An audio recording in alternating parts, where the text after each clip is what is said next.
Okay guys, ಎಲ್ಲರೂ ಹೇಗಿದ್ರು option ಅಂತ ವಿಡಿಯೋ ಮಾಡಿ ಗೈಸ್. ಫೈನಲಿ ಬಂದ್ಬಿಟ್ಟು ಸೆಕೆಂಡ್ ಬಿಸಿ ರಿಸಲ್ಟ್ ಬಂದ್ಬಿಟ್ಟು ಇನ್ನು ಒಂದೇ ದಿನ ಬಾಕಿ ಇರೋದು. ಅಂದ್ರೆ ಯಾವತ್ತಪ್ಪ ರಿಸಲ್ಟ್ ಅಂದ್ರೆ ಫೈನಲಿ ಬಂದ್ಬಿಟ್ಟು 7ನೇ ತಾರೀಕು ರಿಸಲ್ಟ್ ಅನ್ನೋದು ಅನೌನ್ಸ್ಮೆಂಟ್ ಆಗ್ತಾ ಇದೆ. ಸುಮಾರು ಜನ ಕೇಳ್ತಿದ್ರು, ಬಟ್ ಆ ಕಡೆ ಈ ಕಡೆ ಎಲ್ಲ 8ನೇ ತಾರೀಕು ಕೊಡ್ತಾರೆ, 9ನೇ ತಾರೀಕು ಕೊಡ್ತಾರೆ, ಹಂಗೆ ಹಿಂಗೆ ಅಂತ ಹೇಳ್ತಿದ್ರು. ಬಟ್ ಇಲ್ಲ ಗೈಸ್, ಈಗ ಫೈನಲಿ ಬಂದ್ಬಿಟ್ಟು 7ನೇ ತಾರೀಕು ಅನ್ನೋದು ರಿಸಲ್ಟ್ ಅನ್ನೋದು ಅನೌನ್ಸ್ಮೆಂಟ್ ಆಗ್ತಿದೆ. ಇವತ್ತು 5, ನಾಳೆ 6, ನಾಳೆ ಇಲ್ಲ ಗೈಸ್, ನಾಳಿದ್ದು 7ನೇ ತಾರೀಕು ರಿಸಲ್ಟ್ ಒಂದು ಅನೌನ್ಸ್ಮೆಂಟ್ ಆಗುತ್ತೆ. ಎಷ್ಟು ಗಂಟೆ ಒಳಗಪ್ಪ ಅನೌನ್ಸ್ಮೆಂಟ್ ಆಗುತ್ತೆ ಅಂತಂದರೆ ರಿಸಲ್ಟ್ ಬಂದ್ಬಿಟ್ಟು ಈಗ ನೀವು ನೋಡ್ತಾ ಇರ್ಬೋದು, ಯಾರೆಲ್ಲ ಎಕ್ಸಾಮ್ ಬರೆದಿದ್ದಾರೆ. ಬಟ್ ರಿಸಲ್ಟ್ ಅನ್ನೋದು ಹೆಂಗೆ ಅಂತ ಬೆಳಗಿನ ಜಾವ ಆಗುತ್ತೆ, ಇಲ್ಲ ಸಾಯಂಕಾಲ ಆಗುತ್ತೆ. ಬಟ್ ಅವರು ಅನೌನ್ಸ್ಮೆಂಟ್ ಆಲ್ರೆಡಿ ಮಾಡಿಬಿಟ್ಟಿದ್ದಾರೆ. ಅಫಿಷಿಯಲ್ ಆಗಿ ಹೇಳ್ತಾರೆ ಸುಮಾರು ಜನ, ಅಫಿಷಿಯಲ್ ಅನೌನ್ಸ್ಮೆಂಟ್ ಮಾಡಿದ್ಮೇಲೆ ರಿಸಲ್ಟ್ ಅನ್ನೋದು ಬಿಡ್ತಾರೆ ಅಂತ. ಬಟ್ ಅಫಿಷಿಯಲ್ ಯಾವುದೇ ಅನೌನ್ಸ್ಮೆಂಟ್ ಮಾಡಲ್ಲ. ಯಾಕೆಂತಂದರೆ ಎಕ್ಸಾಮ್ ಮುಂಚೆನೇ ರಿಸಲ್ಟ್ ಅನ್ನೋ ಡೇಟಾ ಅನೌನ್ಸ್ಮೆಂಟ್ ಮಾಡಿದ್ರಿಂದ, ಎಕ್ಸಾಮ್ ಮುಂಚೆನೇ ಅನೌನ್ಸ್ಮೆಂಟ್ ಮಾಡಿದ್ರು result date, second exam date ಅಂತ. ಅದೇ ಸೇಮ್ಗೆ ಇದು ಬರ್ತಾ ಇರುತ್ತೆ. ಬಟ್ ಎಕ್ಸಾಮ್ ಯಾರು ಅಕಸ್ಮಾತ್ ರಿಸಲ್ಟ್ ನೋಡಿ ಫೇಲ್ ಆದರೂ ತಲೆ ಕೆಡ್ಸ್ಕೊಳ್ಬೇಡಿ. ಯಾಕಂದರೆ ಎಕ್ಸಾಮ್ 2 ಐತೆ, ಎಕ್ಸಾಮ್ 2ಗೆ ಅಪ್ಲೈ ಮಾಡ್ಕೋಬೋದು. ಬಟ್ ಎಕ್ಸಾಮಲ್ಲಿ ಯಾರಾದ್ರೂ ಫೇಲ್ ಆಗಿದ್ರಿ ಅಂದ್ಕೊಳ್ರಿ, 1 ಮಾರ್ಕ್ಸ್ 2 ಮಾರ್ಕ್ಸಿಂದ, ಅದ್ರ ಬಗ್ಗೆ ನೆಕ್ಸ್ಟ್ ಒಂದು ವೀಡಿಯೋ ಹಾಕ್ತೀನಿ, ಅದ್ರ ಬಗ್ಗೆ ನೋಡ್ಕೊಳ್ರಿ. ಬಟ್ ನಾಳೆ ರಿಸಲ್ಟ್ ನೋಡ್ಕೊಳ್ಳಿ. ವೆಬ್ಸೈಟ್ ಲಿಂಕು ಮಾಮೂಲಿ ಇನ್ನೊಂದು ವೀಡಿಯೋದ ಎಂಡ್ ಸ್ಕ್ರೀನಲ್ಲಿ ಹಾಕಿರ್ತೀನಿ. ಯಾವ ರೀತಿ ಚೆಕ್ ಮಾಡೋದು, ರಿಜಿಸ್ಟರ್ ನಂಬರ್ ಯಾವುದು, ವೆಬ್ಸೈಟ್ ಯಾವುದು ಅಂತ ಎಂಡ್ ಸ್ಕ್ರೀನಲ್ಲಿ ಹಾಕಿರ್ತೀನಿ. ಅಲ್ಲಿ ಹೋಗಿ ಚೆಕ್ಔಟ್ ಮಾಡ್ಕೊಂಡು ರಿಸಲ್ಟ್ ಅನ್ನು ನೋಡ್ಕೊಳ್ರಿ. ಆಮೇಲೆ ಯಾವುದೇ ಡೌಟ್ಸ್ ಏನಿಲ್ಲ. ಫೈನಲಿ ಅನೌನ್ಸ್ಮೆಂಟ್ ಮಾಡಿಬಿಟ್ಟಿದ್ದಾರೆ. 7ನೇ ತಾರೀಕು ನಿಮ್ಗೆ ರಿಸಲ್ಟ್ ಇರುತ್ತಿಲ್ಲ, ಬೆಳಗಿನ ಜಾವ ಸಿಗುತ್ತಿಲ್ಲ, ಸಾಯಂಕಾಲ ಸಿಗುತ್ತೆ.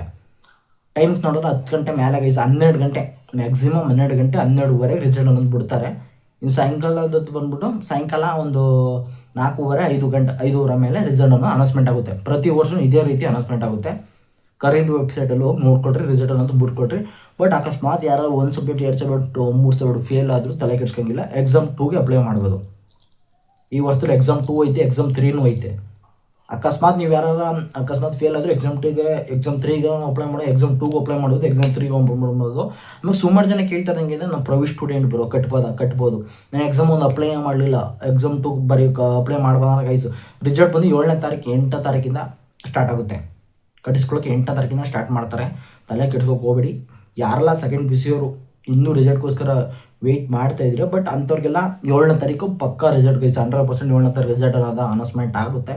ಅಲ್ಲಿ ಗಂಟನೂ ನಿಮ್ಗೆ ಏನೋ ಡೌಟ್ಸ್ ಇದ್ದರೆ ಕಮೆಂಟ್ಸ್ ಮಾಡಿ ಕೇಳಿದ್ರಿ. ಬಟ್ ಕಮೆಂಟ್ ಬಾಕ್ಸ್ ಮಾಡೋಕ್ಕೆ ಫ್ರೀ, ₹1 ಕೊಡೋಂಗಿಲ್ಲ. ಬಟ್ ಕಮೆಂಟ್ ಮಾಡಬೇಕು ಅಂದರೆ ಸಬ್ಸ್ಕ್ರೈಬರ್ ಮಾಡಿದರೆ, ಸಬ್ಸ್ಕ್ರೈಬರ್ 1 ನಿಮಿಷಕ್ಕೆ ಮಾತ್ರ ನೀವು ಕಮೆಂಟ್ ಮಾಡೋಕ್ಕಾಗೋದು, ಇಲ್ಲ ಅಲ್ಲಿ ಗಂಟೆ ಆಗೋಲ್ಲ. ಬಟ್ ಅದಕ್ಕೋಸ್ಕರ ಹೇಳ್ತಾರೆ ಗೈಸ್, ಯಾರೆಲ್ಲ ವೀಡಿಯೋ ನೋಡ್ತಾ ಇದ್ರು. ಬಟ್ ಅದಕ್ಕೋಸ್ಕರ ಹೇಳ್ತೀನಿ, ವೀಡಿಯೋ ಇಷ್ಟ ಒಂದು ಲೈಕ್ ತಗೊಂಡು ಶೇರ್ ಮಾಡ್ಕೊಳ್ಳಿ. ನಿಮ್ಮ ಫ್ರೆಂಡ್ಸ್ ಯಾರ್ಯಾರಿಗಿದ್ರು ಅವ್ರಿಗೆಲ್ಲ ಶೇರ್ನ ಮಾಡಿ.